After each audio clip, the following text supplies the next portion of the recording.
தென்மதுரை வீரனுக்கு என்னுடைய மாமனுக்கு தேக்குமர தேகமடி அம்மாயம்மா.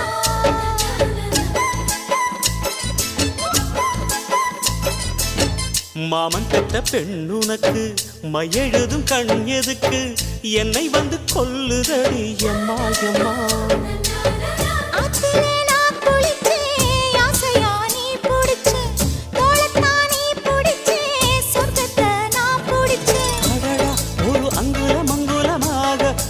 ஆசையில் முத்தங்கள் போட அதை என்னன்னு சொல்லுவேன், எப்படி சொல்லுவேன் நானே.